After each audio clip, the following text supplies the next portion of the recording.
Ici donc une seconde méthode pour calculer l'intégrale de Gauss. Donc ici on a un calcul intégral de Gauss de moins l'infini à plus l'infini. Donc c'est l'intégrale de moins l'infini à plus l'infini de exponentielle moins t2 dt. On va montrer que ça vaut racine de pi. Donc on ne sait pas donner une primitive explicite de exponentielle moins t2, donc de la fonction qui a été associée exponentielle moins t2, mais on sait calculer l'intégrale de 0 à plus l'infini ou de moins l'infini à plus l'infini. Donc montrons l'intégrale de moins l'infini à plus l'infini, mais d'une autre méthode. Donc on étudie l'intégrale double sur R2 de exponentielle moins x2 plus y2 dx dy. Donc ça, c'est bien intégrable sur R. Sur R2, pardon. Donc par Fubini, en fait, pour non, enfin, voilà, ça vaut, appelons-la I, l'intégrale I, plutôt J même, je préfère J, on a J qui vaut intégrale de moins l'infini à plus l'infini de l'intégrale de moins l'infini à plus l'infini de l'exponentielle moins x2 exponentielle moins y2 dx dy. Et donc c'est séparable, ça vaut l'intégrale de moins l'infini à plus l'infini de l'exponentielle moins x2 intégrale de moins l'infini à plus l'infini de l'exponentielle moins y2 dy. Ici j'ai dx. Et donc ça vaut I au carré. Où I, ça va désigner cette intégrale-ci. On va montrer que I vaut racine de pi. Ok, donc I vaut ceci. Maintenant, on a mais aussi J égale. Donc là, on a une intégrale double sur R2. L'idée là, c'est de poser le changement de variable polaire. Si Z égale à X plus I, Y est un complexe, voilà, appartenant à C. On écrit également Z égale à R exponentielle Iθ.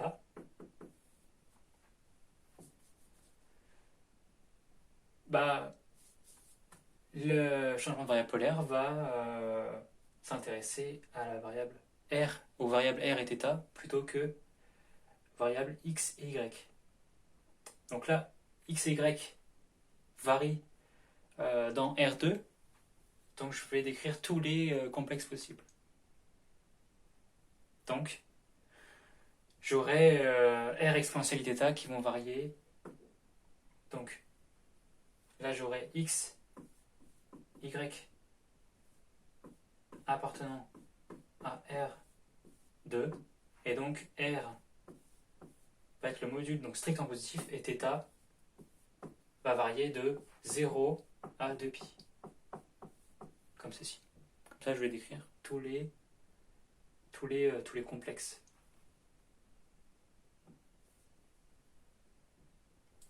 On peut prendre même un module nul pour avoir 0. D'accord ? Et donc, bon.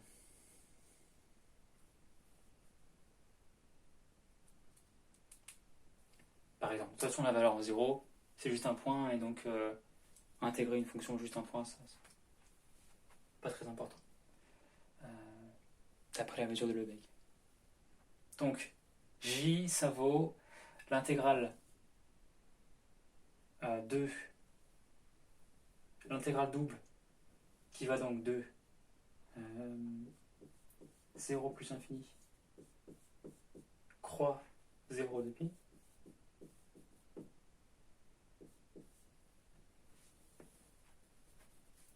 Si vous voulez, là, si je soustrais l'intégrale pour x et y valant tous les deux 0, j'aurai la même intégrale. Puisque le symplecton 0, 0 est de mesure nulle pour la mesure de Lebesgue. Donc, intégrale double sur 0 plus infini croix 0 de pi, 2 exponentielle moins donc x2 plus y2.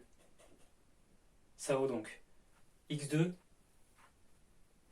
donc x2 plus y2, c'est la partie réelle au carré plus la partie imaginaire au carré, donc c'est le module de z au carré. Oui, mais ça c'est R2. Donc j'aurai exponentielle de moins R2. Ok, maintenant il faut différencier. Donc là, on a une intégrale double. On fait un changement de variable polaire. Donc, regardons. Il faut en fait ici avoir le jacobien du correspondant au changement de variable. La bijection réciproque en coordonnées polaires. Donc ce que j'ai, c'est que x et y, je vais leur associer. Là, ça correspond à l'application bijective phi qui a xy associe r θ. D'accord? Et j'ai les dérivées partielles de x par rapport à r qui vaut.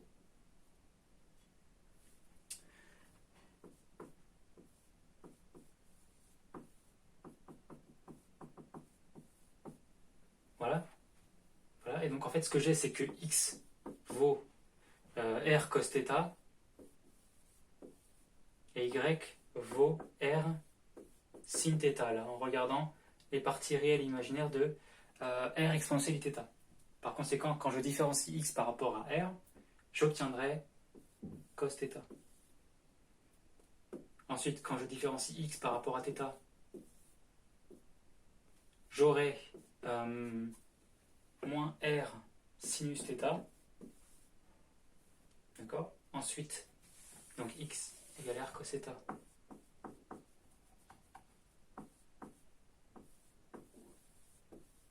Y égale à r sinus θ. Ensuite, quand je différencie y par rapport à r, j'aurai sinus θ. Quand je différencie y par rapport à θ, j'aurai r cosinus θ. Donc finalement, le jacobien va être égal à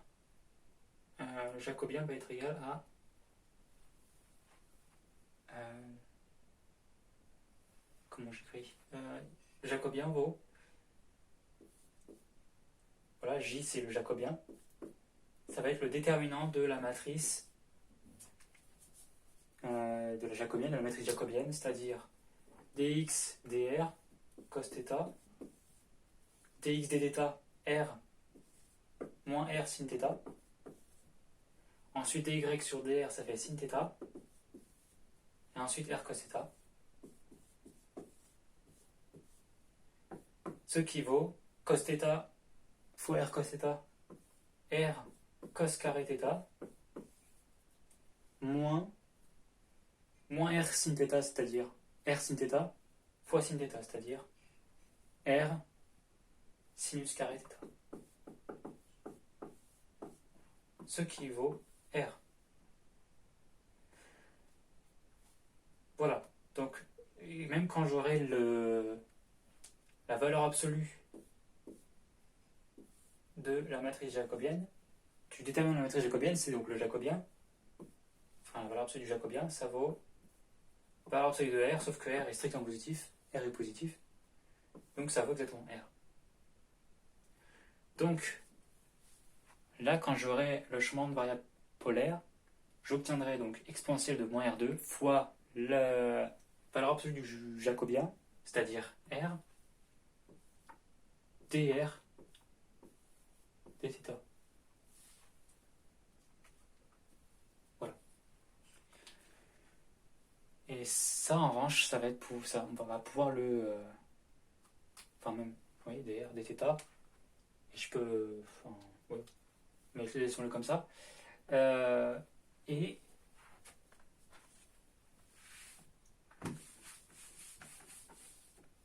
ça vaut, par Fubini, l'intégrale de 0 à plus l'infini de l'intégrale de 0 à 2pi de exponentielle moins R2 fois R, donc je vais mettre le R devant même, dθ dr par Fubini.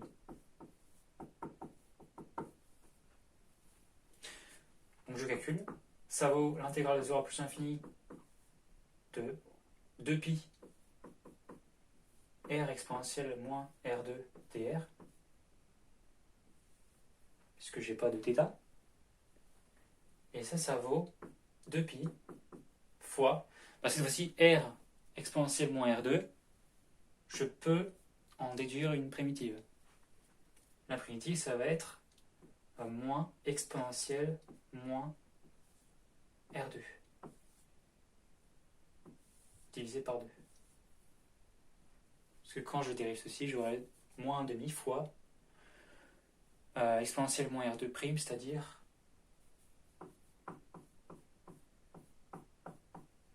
moins 2R exponentielle moins R2.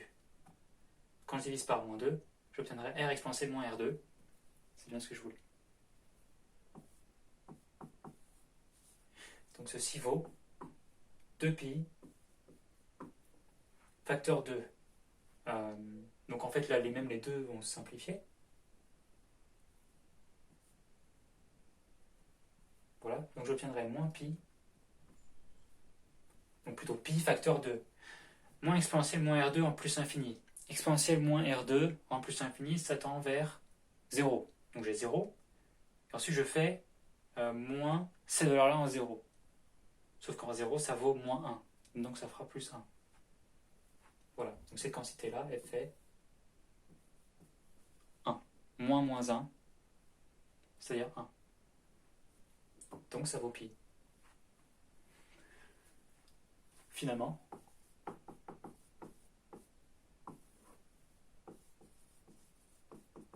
j'ai I2 qui vaut J, et J vaut pi.